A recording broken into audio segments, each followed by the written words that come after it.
Olá, prezados ouvintes. Está começando mais um Maconhômetro Ciência. Esse que é um projeto do Cannabis Monitor em parceria com o Psicocult, um programa de entrevistas com pesquisadores brasileiros que tem a maconha e a política de drogas como objeto de estudo. Essa é a nossa 26ª entrevista desse projeto e a segunda da nossa terceira temporada. E hoje nós temos aqui o orgulho de conversar com o geógrafo, professor e pesquisador da UERJ, Tiago Pereira.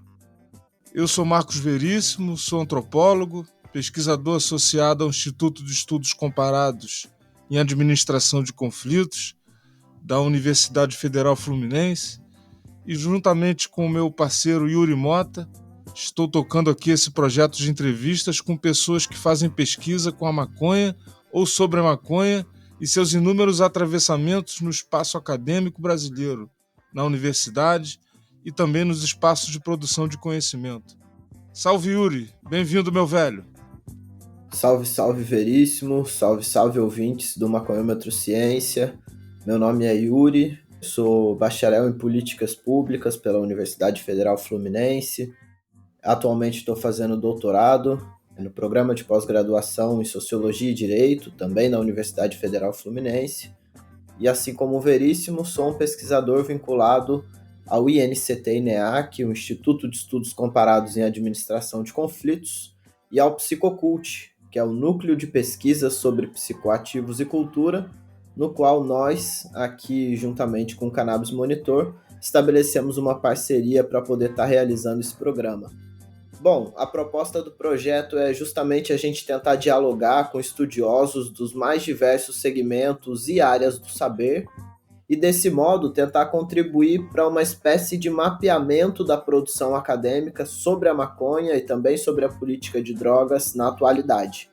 Resumindo, a gente quer buscar compreender a realidade a partir da perspectiva dos pesquisadores. E hoje, para poder realizar essa tarefa, a gente vai receber, para poder trocar uma ideia, o geógrafo Tiago Pereira, que é professor do Departamento de Turismo da UERJ. O Tiago possui graduação em Geografia, bacharelado e licenciatura pela Universidade Federal do Rio de Janeiro, a UFRJ, e mestrado e doutorado pelo Programa de Pós-Graduação em Geografia da mesma instituição. Atualmente, ele é professor adjunto e chefe de departamento de turismo da Universidade do Estado do Rio de Janeiro e é professor do curso de pós-graduação Lato Sensu em Desenvolvimento Territorial também da UERJ. Além das diversas outras áreas de atuação acadêmica, o Tiago realiza desde 2013 pesquisa sobre turismo e drogas. Um dos temas aqui no Maconhômetro Ciência ainda não explorados, e o Tiago é um dos pioneiros nos estudos sobre o tema no cenário brasileiro. Atualmente, o Tiago coordena um núcleo de estudos sobre turismo de drogas, vinculado ao Departamento de Turismo da UERJ, e é muito interessante a gente poder receber o Tiago aqui, justamente porque eu destaquei o pioneirismo dele nesse tipo de pesquisa, nesse tipo de trabalho acadêmico. Então a gente vai ter a oportunidade de aprofundar um pouco sobre esse campo dos estudos sobre drogas na área do turismo e também da geografia. Bom, Tiago, salve, salve, é um prazer receber você aqui. Espero que o nosso debate seja fluido e muito rico. Seja bem-vindo. Salve, Yuri. Salve, Veríssimo. Poxa, muito obrigado pelo convite. Vai ser um enorme prazer poder compartilhar um pouquinho com vocês do que a gente vem fazendo no núcleo de estudo sobre turismo de drogas, mostrar um pouquinho dessas possíveis relações, né, entre os estudos do turismo, as drogas, mais especificamente aqui no nosso debate sobre o turismo canábico. Então, mais uma vez eu agradeço pela oportunidade. Não é toda hora que a gente encontra espaços, né, legítimos para poder discutir esse tema no cenário brasileiro. Muito obrigado mesmo, pessoal. Vamos lá. Salve, Tiago. Muito bem-vindo, meu velho. Bom, gostaria de sugerir que a gente começasse essa conversa falando um pouco da sua trajetória lá desde o início, como é que foi essa formação, né, que trouxe você hoje a ser um pesquisador aí na área de turismo de drogas. Perfeito, Veríssimo. Bom, vamos lá. Vou voltar na ideia da formação bastante no tempo, assim, né? Desde moleque, eu tive sempre a oportunidade de viajar muito com meu pai, que é acadêmico também, professor de universidade. E uma das coisas que sempre me despertou muito interesse era por que as paisagens eram muito diferentes nos lugares e por que as pessoas eram muito diferentes nos lugares, né? E uma das áreas do conhecimento que desde muito moleque, ainda no período de ensino fundamental, no ensino médio, eu percebi que me ajudava a responder um pouco essa questão era a geografia, né? Por essa área da geografia humana e da geografia física. E aí, desde muito novo, eu sabia que era isso que eu queria fazer. Entrei pelo vestibular na UFRJ, fiz a graduação e a licenciatura em geografia. E nesse período, Veríssimo, eu trabalhava principalmente com geografia física. Eu trabalhava com estudos de fragmentos florestais remanescentes, estudo de qualidade do solo, estrutura da vegetação e etc. E a relação com a maconha na pesquisa ou com as drogas era uma coisa realmente distante, quase que impensável. Na verdade, eu sempre tive interesse em tentar abordar de alguma maneira a cannabis nas minhas pesquisas, mas nesse universo era uma coisa realmente muito difícil. A gente chegou até a pensar, a conversar, a tentar discutir sobre a possibilidade do uso de cannabis para diminuir a possibilidade de movimentos de massa, né, a plantação de cannabis tentando reduzir a possibilidade de deslizamentos, mas no universo brasileiro isso é nem impensável, né? Você plantar maconha para reduzir risco de deslizamento, entendeu? Isso em 99, 2000, né? Bom, continuei minha pesquisa na geografia física, terminei meu mestrado em geografia física, mas no doutorado eu comecei a perceber que todos esses fragmentos florestais, assim que eu estava estudando, eles tinham algum tipo de uso social e que era muito importante entender os conflitos de interesse que existiam dentro dessas áreas, né? E aí eu caí de cabeça ali nas unidades de conservação, fui trabalhar com conflitos de interesse em unidades de conservação, na prainha em Grumari. E aí, meio que por acaso, a maconha aparece na minha tese de doutorado. Então, pela primeira vez, eu pude abordar de alguma forma a cannabis, né, em estudos acadêmicos. Ali na minha pesquisa de doutorado, numa das vezes que a gente estava indo fazer uma vistoria junto com o pessoal do GDA, né, do Grupamento de Defesa Ambiental, para fazer coleta de solo e etc., a gente teve que mudar os planos porque a PM, no dia anterior, tinha descido de helicóptero no Morro dos Cabritos, lá na prainha, e feito uma apreensão de uma plantação de maconha gigante que tinha lá, etc., naquele esquema mais guerrilha mesmo. E eu fui convidado como pesquisador para ir fazer a vistoria com o pessoal da gestão do parque e tudo mais. E aí esse caso, né, entra talvez como um conflito de interesse dentro da unidade de conservação, acabou aparecendo efetivamente na minha tese de doutorado. Então foi a primeira vez que eu consegui, de alguma maneira mais próxima à ciência, né, tratar sobre maconha nas minhas pesquisas. Bom, de qualquer forma, eu vou dar um pulo agora, né, passar direto para a UERJ, né? Depois do meu doutorado, eu consegui entrar efetivamente no departamento de turismo da UERJ. E aí, só fazer um parênteses, né? O departamento de turismo da UERJ é um dos poucos no Brasil vinculado a um instituto de geografia. A maior parte dos departamentos estão vinculados à economia, à administração, tem uma pegada um pouco mais mercadológica, né? E isso, na verdade, possibilita que a gente tenha uma pegada dentro ali da UERJ mais voltada para o planejamento, para a questão ambiental, né, para o uso sustentável dentro do turismo, e uma relação mais próxima com a geografia, né, só para justificar um pouco também a minha chegada dentro do turismo. E aí, dentro do turismo, eu fui trabalhar com as minhas áreas de formação, né, turismo e meio ambiente, ecoturismo, fundamentos de ecologia e manejo de ecossistemas, isso lá em 2012, quando eu entrei. Mas no meu primeiro ano dentro do departamento de turismo, veio para a gente aqui no Brasil uma notícia que deixou as pessoas um pouco com a orelha em pé, assim, principalmente os usuários de cannabis que tinham o sonho de viver aquela experiência dos coffee shops holandeses. Em 2012, a gente recebeu uma notícia que, a partir de janeiro de 2013, os turistas estariam proibidos de entrar e comprar, né, maconha ou haxixe e consumir essas substâncias dentro dos famosos coffee shops holandeses. Bom, essa notícia ela chegou para a gente aqui meio truncada, né, fato, no Brasil, mas muita gente que eu conhecia fez um movimento que eu achei interessante e que me despertou, na verdade, né, acendeu ali uma luzinha para uma possível área de pesquisa. Muita gente que eu conhecia antecipou possíveis viagens que estavam planejando para alguns anos mais para frente, que ainda estava juntando dinheiro, ou que era um sonho, mas nada tão concreto, e que decidiram realmente ir ao longo de 2012 para Amsterdã para poder viver a experiência dos coffee shops. E uma frase que uma das pessoas que eu entrevistei nessa época me falou, que me marcou bastante, foi: eu quero viver essa experiência e fazer parte do grupo que vai contar as histórias, e não do grupo que vai escutar as histórias de quem viveu as experiências. E aí, no final das contas, eu já tinha ido para Amsterdã anteriormente, já conhecia a experiência dos coffee shops, mas eu também antecipei uma viagem para talvez viver essa experiência pela última vez, porque era essa informação que a gente recebia. E automaticamente, né, como todo pesquisador, já elaborei um questionário, na verdade 3 questionários diferentes para essa ida para Amsterdã, para aplicar com usuários residentes e não usuários residentes, usuários e não usuários estrangeiros, né, não residentes, os turistas, e donos ou administradores dos coffee shops. E aí fui para Amsterdã em 2012, ali no finalzinho de 2012, no mesmo momento que estava rolando a Cannabis Cup de 2012, por sinal, e consegui entrevistar, cara, mais de 300 pessoas, 32 coffee shops, e levantei dado pra caramba nessa viagem. E aí voltei pro Brasil com esse bando de dados para trabalhar, né, tanto de maneira quantitativa quanto de maneira qualitativa, análise de discurso, tentando ver percentuais, para tentar entender minimamente, né, qual era a percepção desses 3 grupos em relação a essa proibição. Que era uma proibição que estava vindo de cima para baixo, era uma proibição na escala federal que ia afetar todas as municipalidades.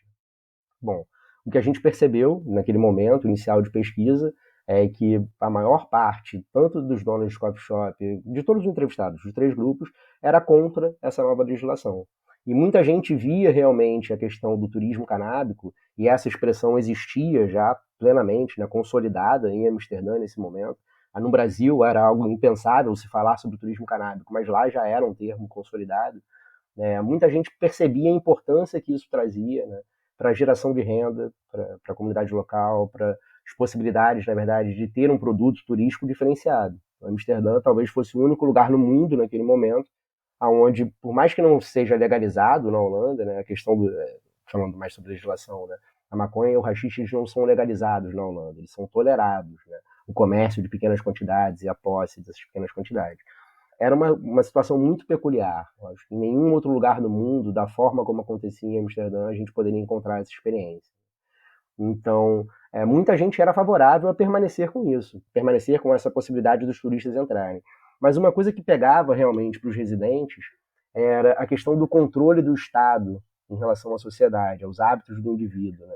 Os holandeses ou residentes que fossem permanecer, né, utilizando os coffee shops, eles teriam que se cadastrar e eles teriam uma espécie de weed pass, né, um passe da maconha.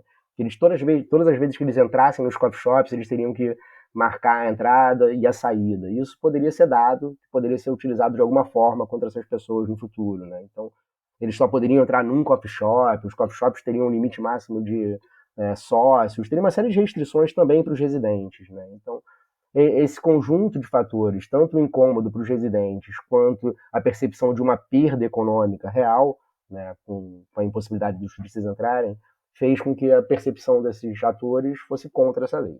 Bom, resumindo, o que aconteceu? Né? Em 2013, a nova coalizão federal do governo dá autonomia para os municípios decidirem se vão seguir ou não essa lei. Os municípios de fronteira, muitos pressionados por países como Bélgica e Alemanha, seguem até hoje essa lei, e em alguns deles turistas não podem entrar nos coffee shops. Mas Amsterdã, por exemplo, o prefeito de Amsterdã na época, na hora, falou que eles não iam seguir a lei. Que, na verdade, né, os benefícios que o turismo canábico traziam ainda eram muito maiores e que os turistas poderiam continuar entrando dentro desses coffee shops. Né.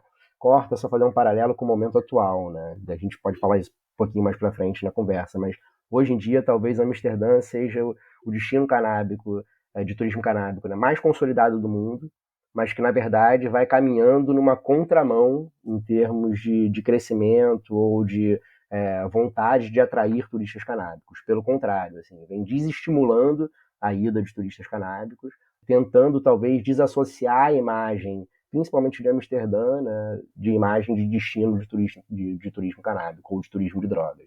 É claro que esse problema ele não acontece principalmente pela cannabis, ele acontece principalmente, isso é muito importante deixar claro, pelo álcool, pelas hordas, na verdade, de ingleses e grupos de outros países, né, europeus que ao fazerem 18 anos vão para Amsterdã e acham que só porque em Amsterdã é tolerado o uso e o consumo, né, de cannabis e haxixe e a prostituição, você pode tudo. Né? Então, de fato, hoje a gente começa a ter muitos problemas para as comunidades locais, para os moradores, e a percepção desses moradores vem mudando.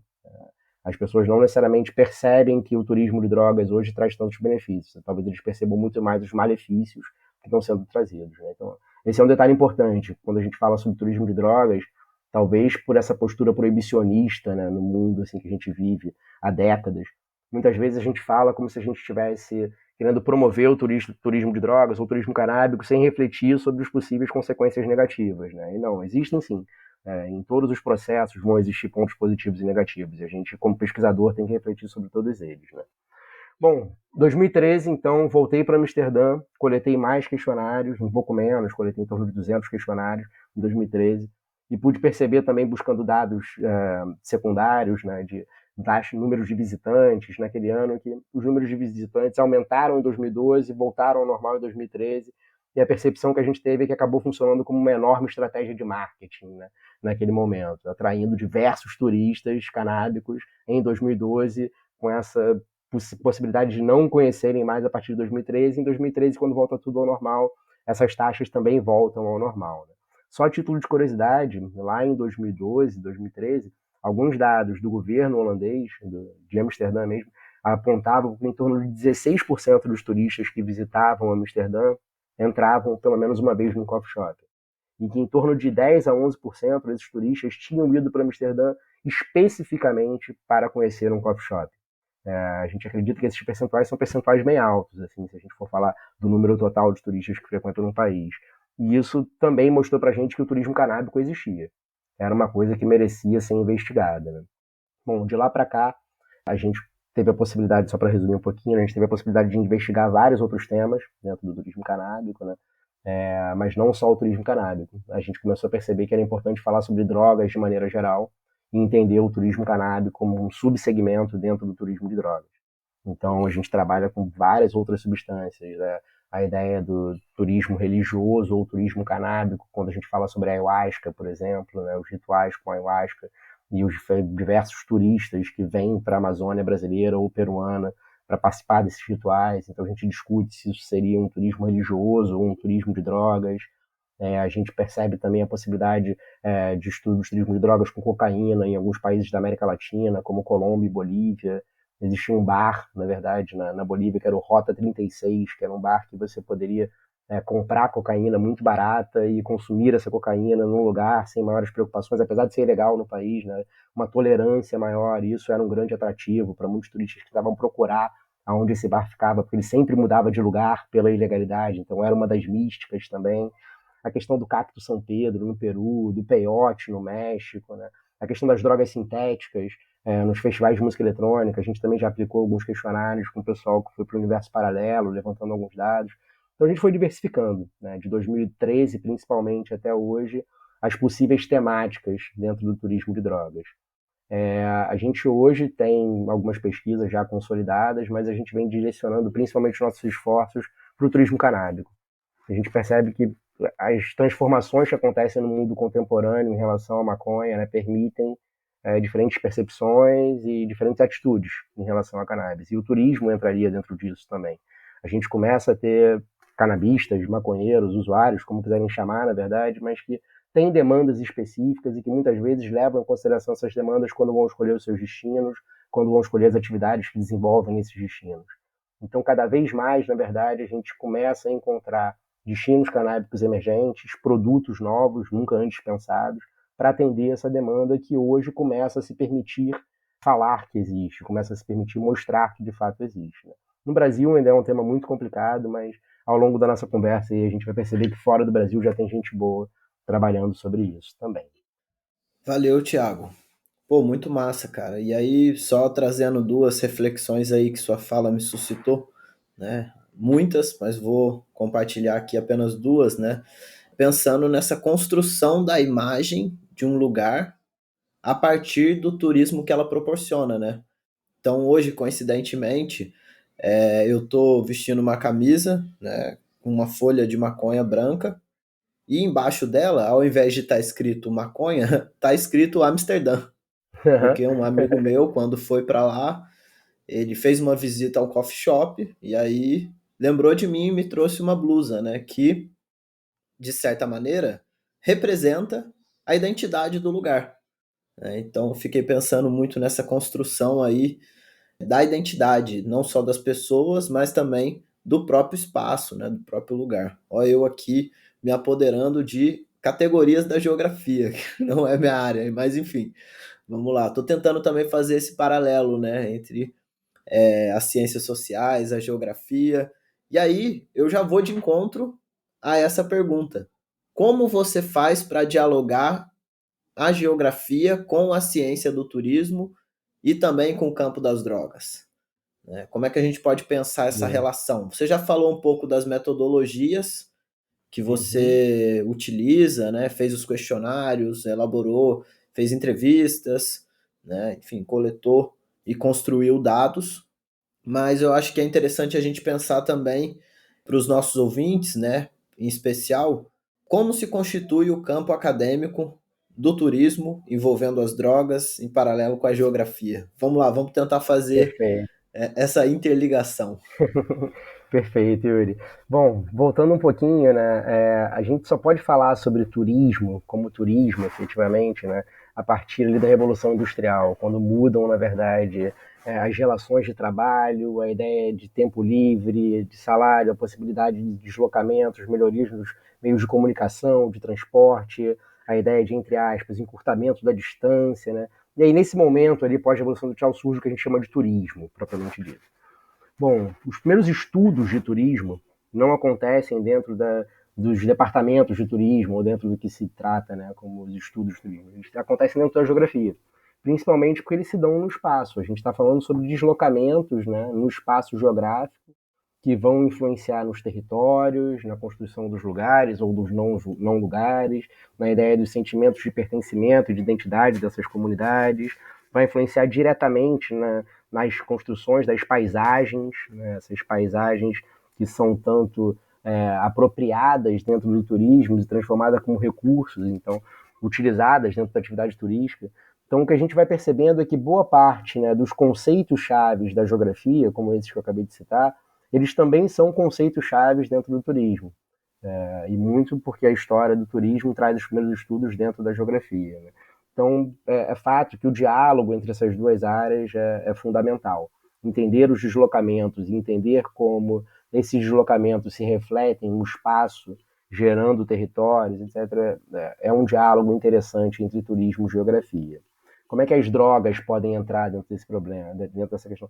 Só um parênteses aí. Dentro dessa área, como a geografia, né, tem tanto a linha da geografia humana quanto da geografia física, ambas as áreas podem dialogar com o turismo. Então, quando a gente está falando de impactos, por exemplo, do turismo, uma unidade de conservação, impactos socioambientais, a gente vai trabalhar tanto com a questão das culturas locais, os impactos na questão da distribuição ali das residências, das relações sociais, dos modos de vida, como também podemos trabalhar na ideia dos impactos em relação à erosão, a todos os problemas de produção de lixo, coisas mais associadas de fato à geografia física. Então, pensar, na verdade, na relação do turismo com os territórios é um pensamento essencialmente geográfico. Mas como é que a gente vai trabalhar a ideia das drogas dentro disso tudo? A geografia ela também trabalha com drogas. Né? Quando a gente fala sobre tráfico de drogas, por exemplo, a gente está falando do deslocamento de pessoas pelo espaço e transportando essas substâncias, trazendo uma série de complicações e consequências desse processo, que vão ter tanto um cunho, né, social, quanto um cunho associado à questão de justiça, de segurança pública no mundo atual, assim, proibicionista. Eu aproveito para citar, na verdade, um colega, um grande amigo, na verdade, da UERJ também, André Reis Novaes, que trabalha com a ideia de iconografia das drogas, por exemplo, analisando a produção dos mapas que tratam o tráfico de drogas no mundo. Né? Então, quando a gente pega mapas como construções sociais, né, é uma determinada visão que está sendo passada naquele mapa. Então, ao analisarmos, por exemplo, mapas produzidos por países do norte, países ricos, sobre o tráfico de drogas, muitas vezes as setas estão ali com grande intensidade, tamanho, coloração, destaque, saindo de países da América Latina e indo em direção aos países europeus e os países norte-americanos. E nenhuma seta vindo de lá para cá, ou setas muito pequenas vindo de lá para cá. Então, a iconografia que está sendo utilizada ali passa uma mensagem que a culpa da questão das drogas no mundo seria essencialmente dos países produtores dessas drogas, etc. Ao mesmo tempo, se a gente for produzir alguns mapas hoje, a gente vai perceber que talvez a gente tenha boa parte dos insumos necessários para a produção de drogas sintéticas que já são produzidas no Brasil vindo de lá para cá. Isso também deveria aparecer nesses mapas, por exemplo. Durante muito tempo, as drogas sintéticas não eram produzidas aqui no Brasil, por exemplo. Elas vinham todas de lá. E muitas vezes esses mapas não representam, né? Então é só para dar um exemplo clássico, básico, assim, né, de como talvez a geografia pode interpretar essa questão das drogas. E aí, dentro do turismo, isso é realmente muito novo. Só para contar um pouquinho, os primeiros estudos associados a turismo de drogas, na verdade nem era turismo de drogas, era o uso de drogas em viagens, vão acontecer ali na década de 70, um pesquisador chamado Cohen. Ele está analisando um tipo de turista que é o drifter tourist, que é aquele turista que tenta se envolver o máximo possível com as culturas locais, ele tenta fugir dos lugares mainstreams ali, né, os principais destinos, os principais atrativos turísticos, aquelas coisas clássicas, ele vai querer viver como um local, assim. E muitas vezes, nesse envolvimento com os locais, em algumas culturas, a questão das drogas aparecia. E esse pesquisador foi um dos primeiros a escrever sobre o uso de drogas em viagens. Mas ele não tinha uma perspectiva de analisar o turismo de drogas. O turismo de drogas mesmo, ele começa a ser pesquisado, as coisas começam a aparecer em termos de publicação, né, efetivamente, principalmente a partir da década de 90. Mas o turismo de drogas como prática, não necessariamente como estudo, vai ser destacado, assim, a sua origem essencialmente na década de 60, com o movimento beatnik, um pouco antes da década de 60, e depois com o movimento hippie, com essas pessoas se deslocando pelo mundo, indo principalmente para o Sudeste Asiático, para o Marrocos, para conhecerem esses destinos que tinham substâncias psicoativas diferentes das usuais nos seus países. E muitas vezes, na verdade, voltavam divulgando esses destinos. Então, o turismo de drogas ele começa nesse momento, mas os estudos sobre o turismo de drogas efetivamente só a partir da década de 90. E no Brasil, a partir da década de 2000. Eu acho que, creio eu, dentro de todas as revisões bibliográficas que eu tenho feito, até hoje em português não encontrei nada que fale claramente sobre o turismo de drogas, a não ser os artigos que eu publiquei. A maior parte dos artigos que eu publiquei nem foi em português, porque eu não tinha tanto espaço aqui no Brasil, na verdade. É uma sociedade extremamente conservadora, e falar sobre o turismo de drogas é como se eu estivesse falando sobre algo que é impossível de existir, porque é ilegal, na verdade. Eu recebi esse tipo de resistência, inclusive, dentro do meu próprio departamento, quando eu comecei a falar sobre esse tema em 2012. E aí um dos detalhes foi, mas é ilegal, como é que pode existir? Eu falei, mas a prostituição é ilegal em diversos lugares do mundo, e ninguém discute que existe o turismo sexual, entendeu? Então a gente tem que, na verdade, se permitir estudar coisas que são diferentes e que são novas pra gente, entendeu? E esse lado conservador brasileiro realmente impede, muitas vezes, as possibilidades, né, de questionamentos, de dúvidas, de levantamentos de novas questões. Então, dentro do turismo de drogas no Brasil, tem muito pouca coisa, e só um detalhe assim, que eu acho que mostra isso, se vocês digitarem hoje turismo de drogas no Google, o primeiro link que vai aparecer é o primeiro texto que eu escrevi sobre isso lá em 2014 ainda, na verdade. Entendeu? Ainda aparece como o primeiro link no Google, se você digitar agora. Então, eu acho que isso mostra pra gente que não tem praticamente ninguém produzindo sobre isso efetivamente em português no Brasil. Se tivesse um fluxo maior de produção, com certeza o meu nome não apareceria como primeiro ali no link, já teria outras coisas novas aparecendo, com mais visualizações, etc. Entendeu? Nem foi um artigo científico, foi um artigo mais de cunho jornalístico, contando essa experiência lá de Amsterdã, entendeu? Não sei, eu acho que esses pequenos detalhes mostram o quanto a gente ainda precisa caminhar com essa temática aqui no Brasil. Mas um pouquinho mais pra frente eu posso falar sobre como é essa visão fora do Brasil também, que tem muita coisa boa acontecendo já. Parabéns, Thiago, pelo trabalho de desbravamento, né, que você está descrevendo aí. Então, dando sequência, né, para os nossos ouvintes saberem, né, o Thiago, como já foi dito, ele coordena o Núcleo de Estudos sobre Turismo de Drogas vinculados ao Departamento de Turismo da Universidade do Estado do Rio de Janeiro, a UERJ. Com base nisso, né, a gente gostaria de te perguntar como é que é a dinâmica desse grupo, do grupo que você coordena, né? Como é que é a aderência dos estudantes, como é que o pessoal chega para participar, como funciona o núcleo?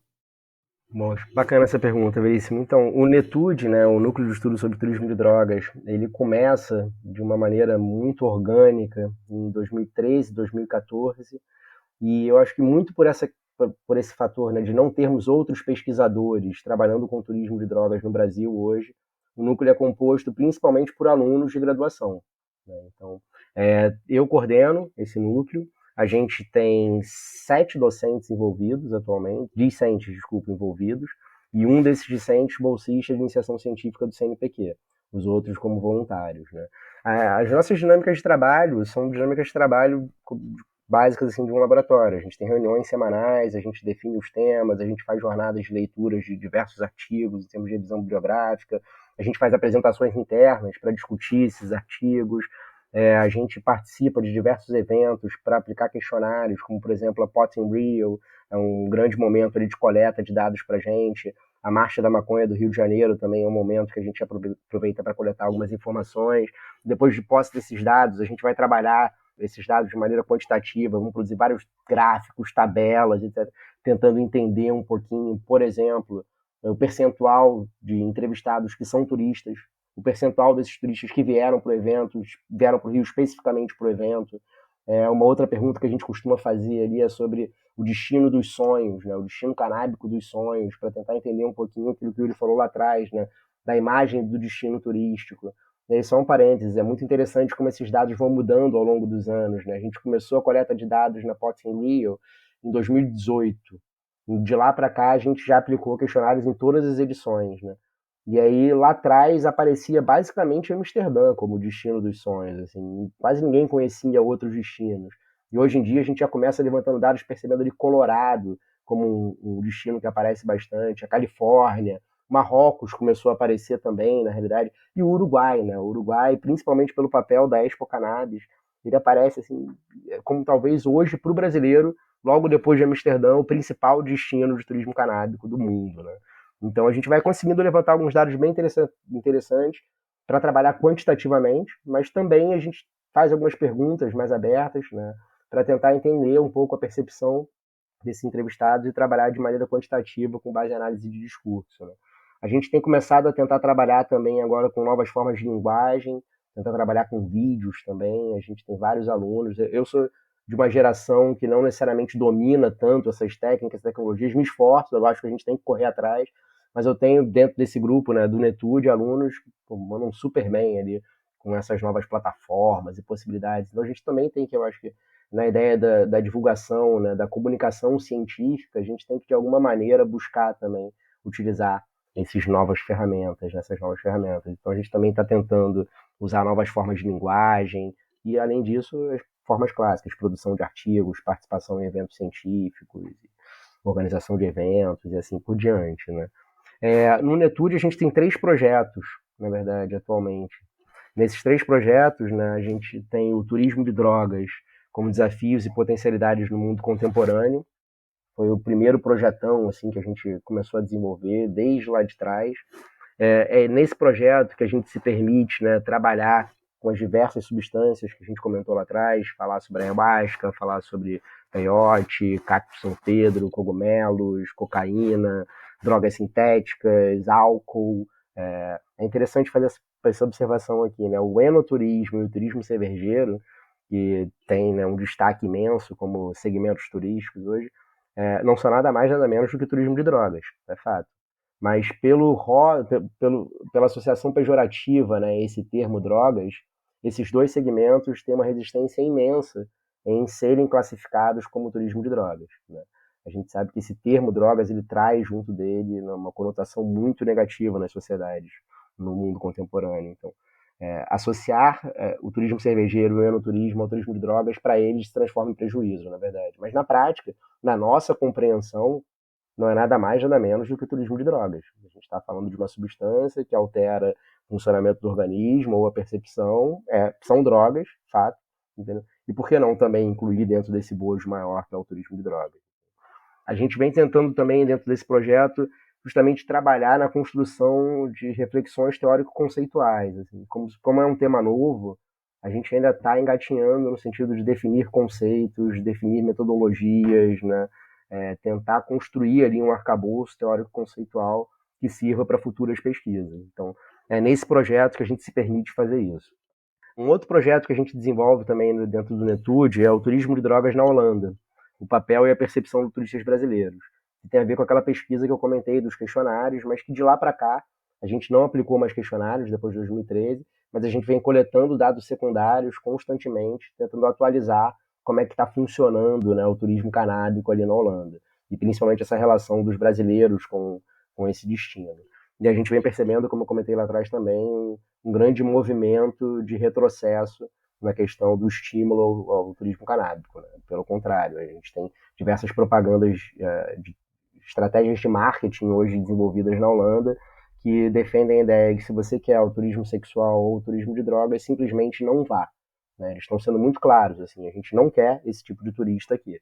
Entendeu? Mas, ao mesmo tempo, a gente começa a ter vários outros destinos surgindo no mundo. Né? Então, talvez essa perda da possibilidade de ser único, né, da unicidade desse destino, talvez de alguma forma esteja influenciando também nessa postura de, entre aspas, abrir mão do turismo canábico, né, lá em Amsterdã, principalmente, né, mas na Holanda como um todo.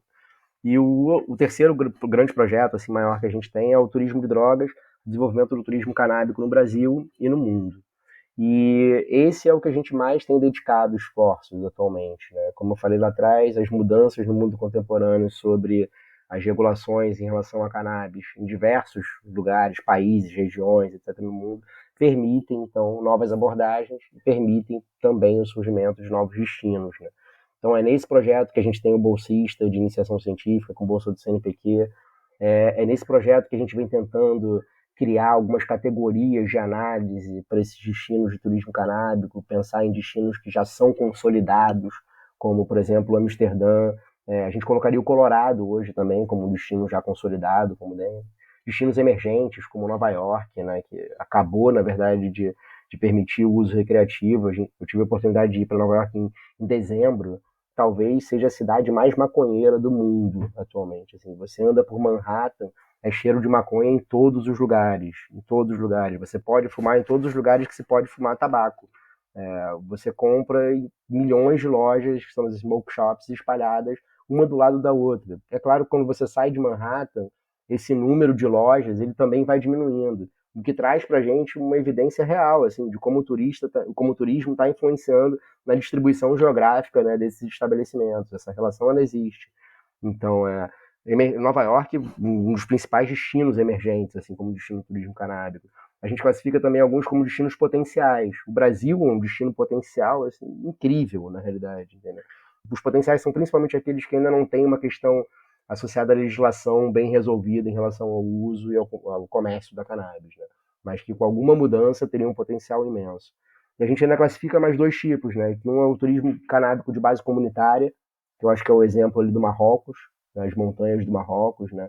Existe um roteiro super legais que você vai para Chefchaouen, e aí de lá você pega um roteiro de turismo de base comunitária, vai para a montanha, para o Rif, fica na casa do produtor, ajuda o cara a colher a maconha, ajuda a preparar o haxixe, vive essa experiência dentro da própria comunidade. Não é legal, mas é tolerado, entendeu? Tem uma tolerância forte.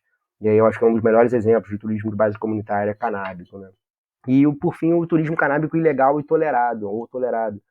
A gente pensa nas escalas regionais, escalas locais, né? Quando a gente vai para Potting Rio e para Marcha, por exemplo, a gente faz uma pergunta no questionário. Você já ouviu falar sobre turismo canábico? E aí, beleza, muitos respondem que sim, outros não. E aí, para os que respondem que sim, principalmente, a gente pergunta, né? Você já realizou alguma viagem de turismo canábico? E muitas vezes eles dizem que não, nunca realizei, porque tem sempre na mente o Amsterdã, Colorado. E aí, de repente, aparece um que fala, eu fui para o Sana. Eu fui para Trindade, na verdade. E sim, de fato, a questão da maior tolerância em relação ao consumo de cannabis teve um papel preponderante, na verdade, para ele escolher esse destino.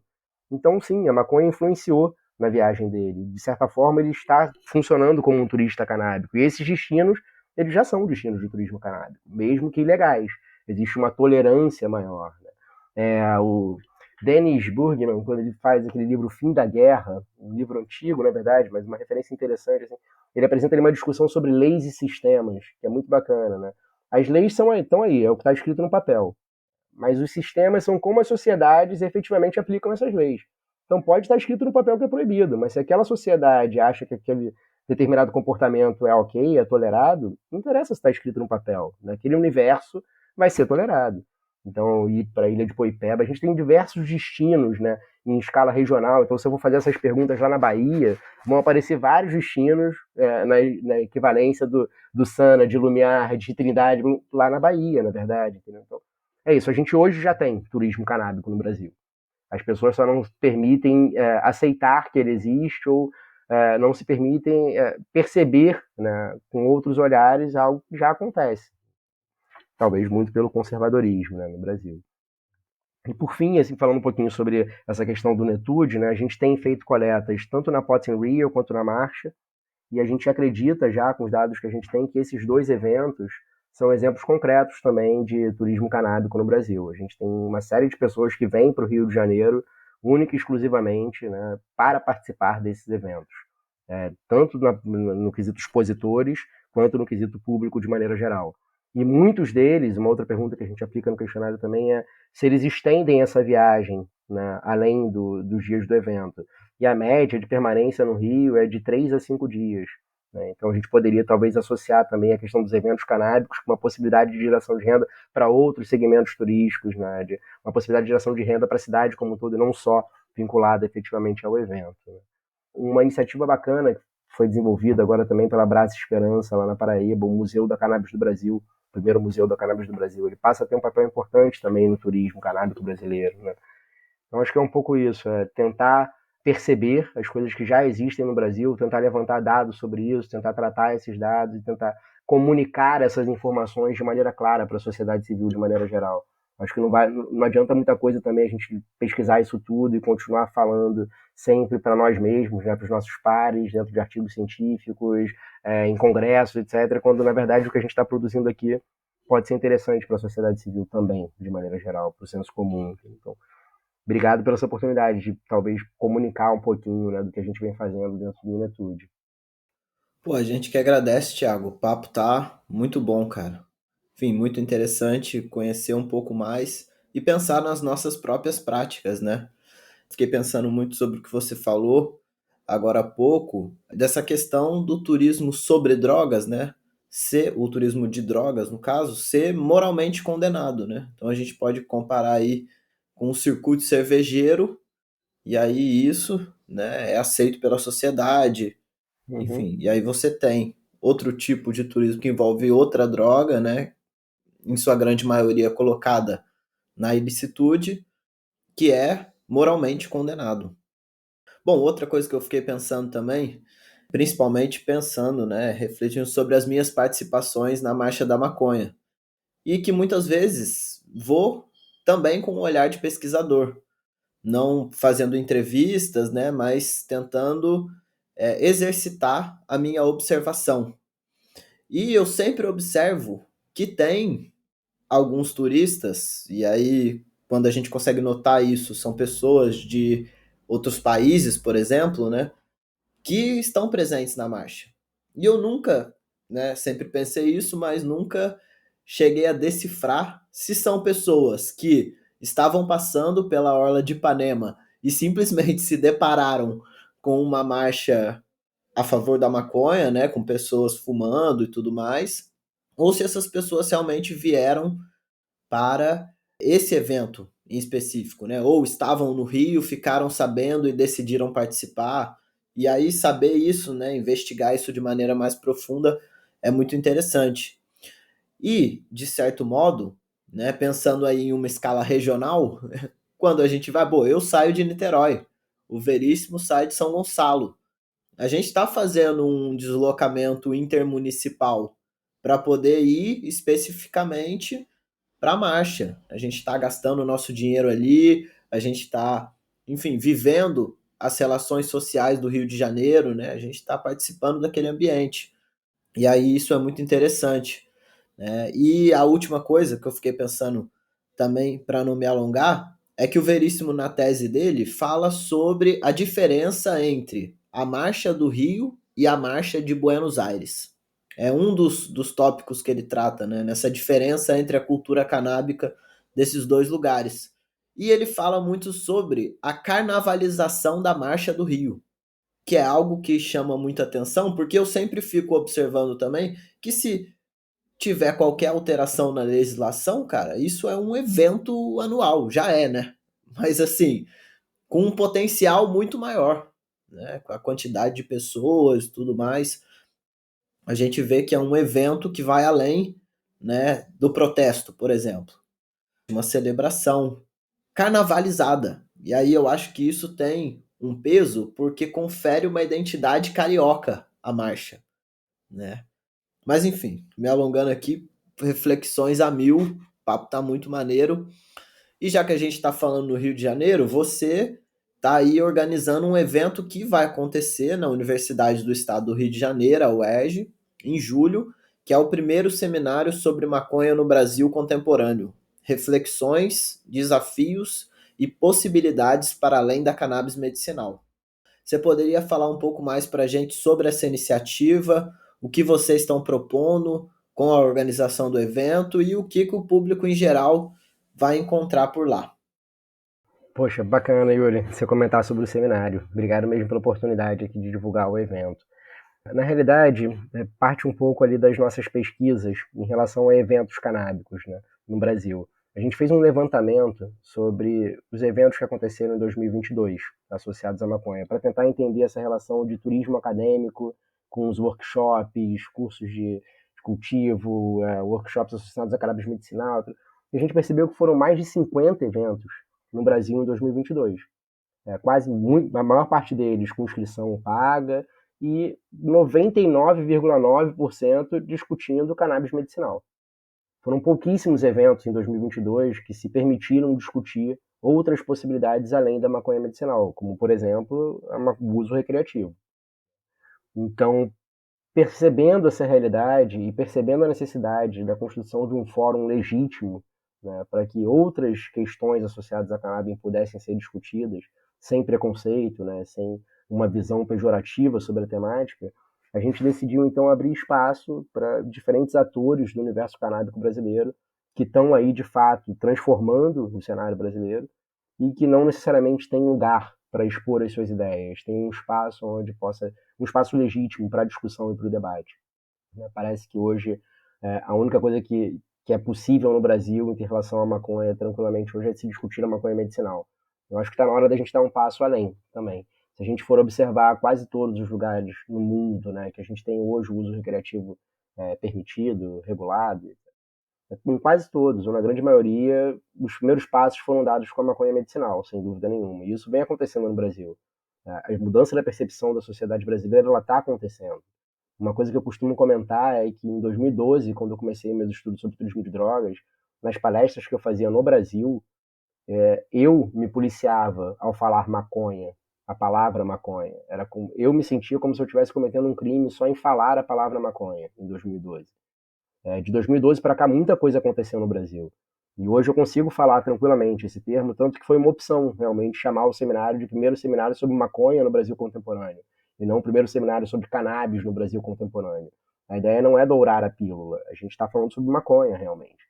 E a gente está falando aqui de forma legítima, a gente vai ter um espaço que a gente vai ter possibilidade de escutar, né, pesquisadores, pessoas que estão atuando no mercado, pessoas que estão atuando no turismo, pessoas que estão atuando na cultura, nas artes, em diferentes perspectivas em relação à maconha.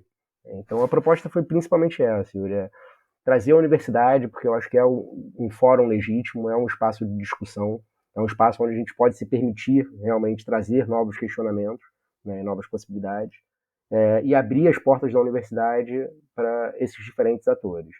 Eu estava comentando com a comissão organizadora, né, a gente tem uma série de figuras assim, emblemáticas no cenário brasileiro em relação à luta pela mudança na regulação em relação à cannabis, e que já tiveram muito espaço para falar. E a gente hoje tem uma leva nova de muita gente boa trabalhando em prol de mudanças em relação à cannabis no Brasil, em diferentes áreas.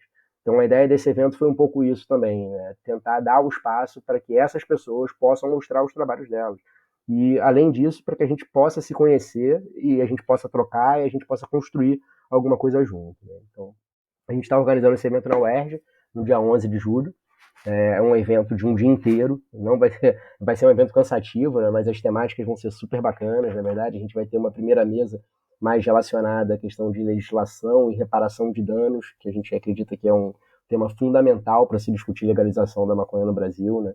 A segunda mesa a gente vai trabalhar principalmente com a ideia de turismo, negócios canábicos e eventos canábicos. E a terceira mesa a gente vai trabalhar com a ideia de cultura, mídia e comunicação, né, dentro da esfera canábica. A gente já está com alguns palestrantes bem interessantes confirmados, e a partir da semana que vem a gente vai começar a divulgar e abrir as inscrições. Lembrando que as inscrições vão ser gratuitas, né? A gente não quer elitizar a discussão, a gente quer, de fato, democratizar essa temática e abrir as portas da universidade. O único problema é que a gente vai ter um limite pelo auditório, né? Então a gente vai liberar ali o link para as inscrições, e depois que o limite máximo de participantes estiver preenchido, a gente não vai poder aceitar mais, mas por uma limitação física, não por uma questão de querer fechar as portas, pelo contrário. A gente está muito, muito empolgado com esse evento, né? O Matias Max está na organização do evento comigo também. E vamos lá, já já a gente vai divulgar novas informações para vocês. O Cannabis Monitor vai ser um dos palestrantes também do evento, do Gustavo. Valeu, Thiago. Conta com a gente aí na divulgação. Evento mais do que necessário, enfim. Com certeza nós vamos contribuir aí. E agora, dando sequência, a gente queria pedir para você refletir um pouco sobre quais são os principais desafios para se estudar o tema das drogas dentro e fora da universidade, né? Como é que você sente? Ou já sentiu preconceito, resistência, estigmatização, ou mesmo desqualificação, riso, enfim. Quais são os desafios que estão implicados no tipo de pesquisa que você faz? Veríssimo, eu acho que o principal no Brasil é o preconceito. De fato, você falar que você trabalha com turismo de drogas, as pessoas te levam menos a sério dentro do mundo acadêmico, assim, até hoje, infelizmente. A gente vem tentando mudar isso com as nossas produções científicas de qualidade, com dados, reflexões, embasamento conceitual e tudo mais. Mas, realmente, falar sobre drogas no Brasil, para muita gente, para o conservador, é coisa de drogado. Se você está falando sobre isso, é porque você é um drogado. Entendeu? Como é que você vai pesquisar alguma coisa séria sobre drogas se não for na área da saúde ou se não for na área da segurança? Isso não existe no Brasil. Então, como eu te falei lá atrás, eu lembro que em 2012, quando eu apresentei esse tema numa reunião de departamento, eu falei, vou começar a pesquisar sobre isso. Dentro do meu próprio departamento, na época, houve uma resistência. As pessoas, não, mas como assim? Você vai falar sobre drogas? Isso não existe, etc. Uma questão interessante é que a gente estava com uma professora visitante da Itália, no departamento na época, e aí numa roda de conversa, ela queria escutar os projetos de cada professor. Eu comentei sobre o projeto Turismo Canábico e outros projetos que eu tinha também. Só para comentar, eu tenho um projeto muito bacana também sobre ecoturismo inclusivo para pessoas com deficiência, entendeu? Então, a gente tenta atuar em outras áreas dentro do turismo também. Mas eu comentei sobre várias ideias que eu tinha, etc. E aí ela falou, olha, de todas essas ideias que você falou, eu acredito que a mais interessante é o turismo de drogas. E aí foi engraçado, porque a partir do momento que ela fala isso numa reunião de departamento, todos os outros professores falam, nossa, o turismo de drogas pode ser legal. Entendeu? Então é aquele problema, assim, né? Muitas vezes a gente precisa que lá fora a gente receba um reconhecimento para aqui dentro a gente começar a abrir portas, né? Lá fora eu já consegui receber 2 menções honrosas, com um dos melhores artigos de congressos, por 2 vezes, né? Com 2 artigos diferentes. Então a gente recebe premiação, a gente tem espaço, a gente consegue publicar, a gente tem outros autores para dialogar, na verdade, de uma forma bacana. Mas aqui no Brasil a gente vem tendo sérios problemas. Assim. Em que revista a gente consegue publicar? Quando os eventos de turismo surgem, os grupos de trabalho, as possibilidades de temas de envio de trabalhos, né, de temáticas, nunca tem nada associado ao turismo de drogas. Entendeu? Quando a gente tenta entrar em inovação, dizem que a gente está forçando um pouco a barra. Quando a gente tenta falar sobre turismo de base comunitária com questão das drogas, mesma coisa. Então a gente tem uma resistência muito grande ainda. É claro que, em relação à maconha especificamente, a gente vem conseguindo resultados positivos, como esse evento, por exemplo. Eu não consigo imaginar eu pegar um dos principais auditórios da UERJ, ter autorização da reitoria, ter apoio da pró-reitoria de extensão, ter, na verdade, coquetel, ter tudo isso, na verdade, com a estrutura da universidade apoiando o evento. Eu não consigo pensar nisso em 2012. Hoje em dia a gente já consegue abrir algumas portas e a gente consegue, talvez, levar para a sociedade, consegue organizar esses eventos de uma maneira mais coerente e com um pouco menos de preconceito. Mas eu acho que esse é o maior problema. O maior problema mesmo, assim, o preconceito. E a falta de dados. No Brasil, infelizmente, eu ainda não tenho outros autores para dialogar, para trocar mesmo, para discutir os resultados de outros autores. Eu ajudei um aluno da UFSCar recentemente fez uma monografia sobre turismo canábico, mas são pouquíssimos, na verdade. Esses meus alunos que estão envolvidos comigo vão produzir monografias, TCC sobre turismo canábico. E aos pouquinhos a gente vai construindo, né? Esses grupos de pesquisa, esse embasamento teórico conceitual para discutir turismo de drogas no Brasil. Acho que essas são as principais dificuldades, para ser honesto.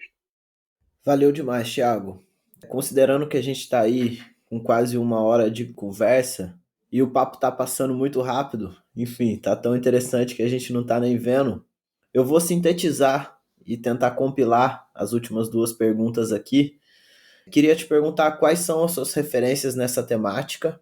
Então, pensar um pouco na sua área de conhecimento, mas também em outras áreas, acadêmicas ou não, né? Nessa parte aqui, a gente sempre abre espaço para o nosso convidado falar um pouco mais sobre questões de influência cultural, enfim, não só referências bibliográficas de fato. Uhum.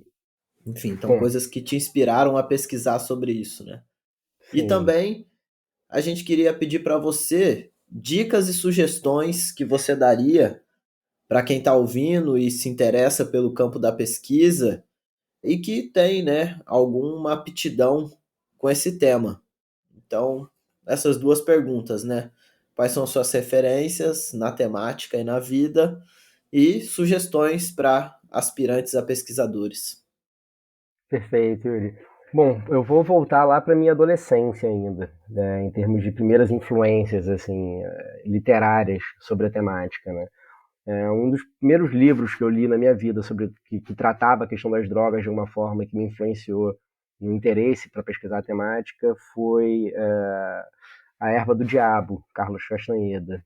Foi muito bacana. Eu era adolescente ainda quando eu tive contato e foi um livro que me influenciou bastante. Depois disso, eu tive um outro livro ainda na esfera da literatura, não acadêmico, né?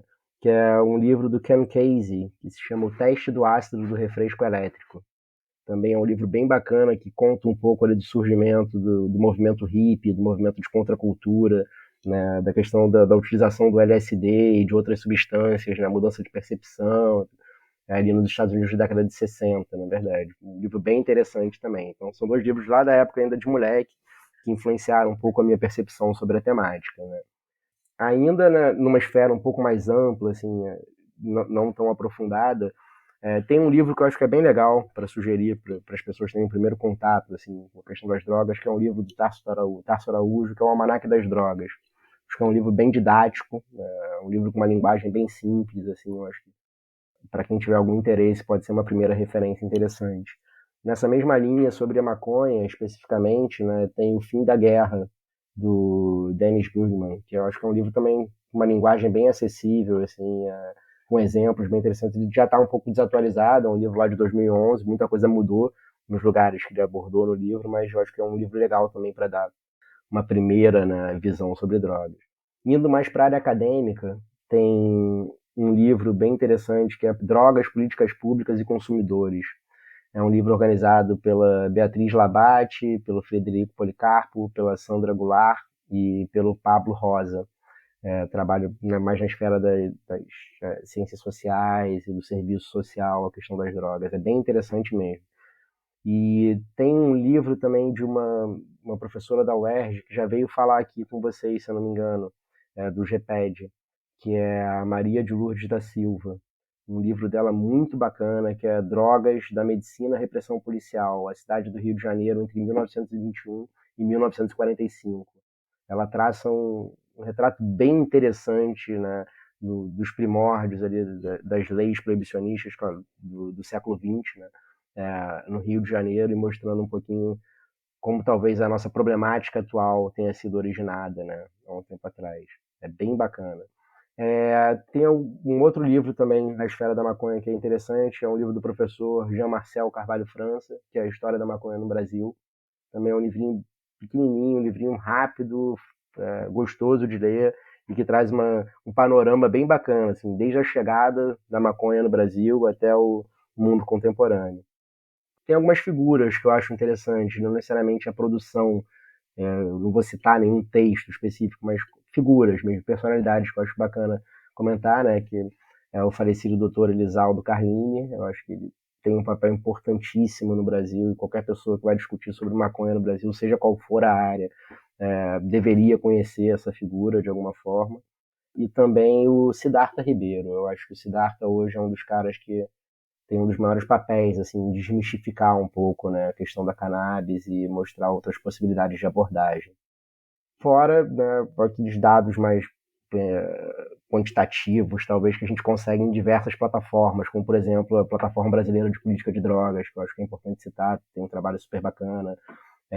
Os dados lá do European Monitoring Center for Drugs and Drug Addiction, os dados lá de Amsterdã também, sobre os órgãos oficiais, de maneira geral, da OMT, tudo que são reservatórios bem bacanas, né, que trazem dados para a gente. Então, acho que de maneira mais ampla, assim, desde literatura, né, quando eu era adolescente, até alguns textos atuais, eu poderia citar isso aqui como referências. E aí, dentro de turismo de drogas, especificamente, aí eu vou talvez citar alguns textos mais acadêmicos. No Brasil, a gente não tem ninguém escrevendo, infelizmente, sobre turismo de drogas, nem sobre turismo canábico, na perspectiva, né, que a gente trabalha. Mas fora do Brasil, a gente tem umas pessoas bem bacanas, assim, que vêm publicando com frequência e que vêm estimulando o debate, né, internacional.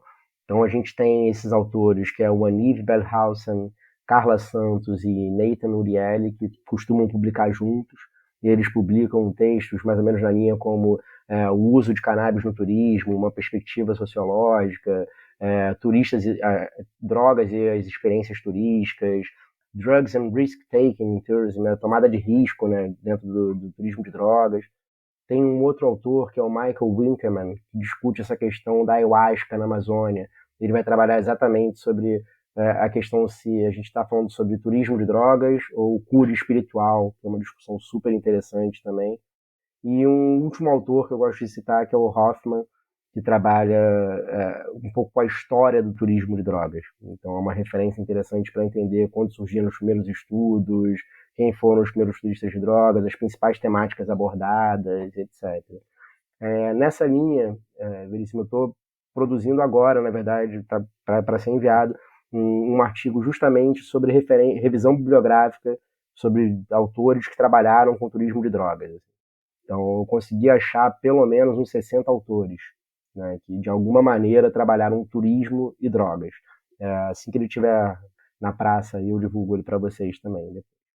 Pô, massa demais, Thiago. A gente só tem que agradecer você por essa entrevista, pelo tempo que você dedicou a estar aqui com a gente. Enfim, um papo muito maneiro, muito fluido e muito interessante, diga-se de passagem. A gente está chegando no final da nossa entrevista e foi mesmo um prazer te receber aqui no Maconhômetro Ciência, Thiago. Conhecer um pouco mais da sua trajetória, do seu trabalho de pesquisa com a maconha no campo do turismo, no campo da geografia. Muito obrigado, cara. Eu que agradeço, Yuri, Veríssimo. Obrigado pela oportunidade que vocês deram para mim como pesquisador e para o Netude, de forma geral, para a gente tentar conversar um pouquinho mais, aprofundar um pouquinho mais sobre essa temática das drogas, né, associada ao turismo. Algo novo no Brasil, mas algo que já acontece por aí pelo mundo, né, que a gente possa, com esse bate-papo, ajudar a quebrar preconceitos, ajudar, na verdade, a buscar novas abordagens, novas possibilidades, né, para melhorar a qualidade de vida da população. Acho que o nosso último desejo é esse, na realidade. Né? Então, obrigado mais uma vez pelo convite. Contem comigo sempre que eu puder ajudar. Seguimos juntos aí, camaradas. Obrigado de verdade. Valeu, Thiago. Nós que agradecemos a oportunidade de ter ouvido aí esse originalíssimo trabalho seu. Com certeza só abriu mais ainda a curiosidade de conhecer o seu trabalho. Valeu, velho. É isso, galera. Esse foi mais um episódio do Maconhômetro Ciência, um programa de entrevistas com pesquisadores brasileiros que têm a maconha e a política de drogas como objeto de estudo e se dedicam a produzir conhecimentos científicos sobre esses temas nas universidades. Esse é um projeto fruto de uma parceria entre o Cannabis Monitor e o Psicocult, que é o Núcleo de Pesquisas em Psicoativos e Cultura, vinculado ao INCT-INEAC, o Instituto de Estudos Comparados em Administração de Conflitos da Universidade Federal Fluminense, a UF. Fica aqui registrado o nosso agradecimento a todos os envolvidos e para poder acompanhar mais de perto o nosso trabalho, segue a gente nas redes sociais. Se você curte esse projeto e vê relevância nessa iniciativa, fortalece o trabalho do Cannabis Monitor contribuindo com a nossa campanha de financiamento coletivo no apoia-se, apoia.se/Cannabis Monitor. Qualquer merreca lá já ajuda a gente a seguir produzindo e contribuindo para a divulgação científica sobre a maconha no Brasil. A gente fica por aqui, um grande abraço para geral e até a próxima entrevista. Valeu!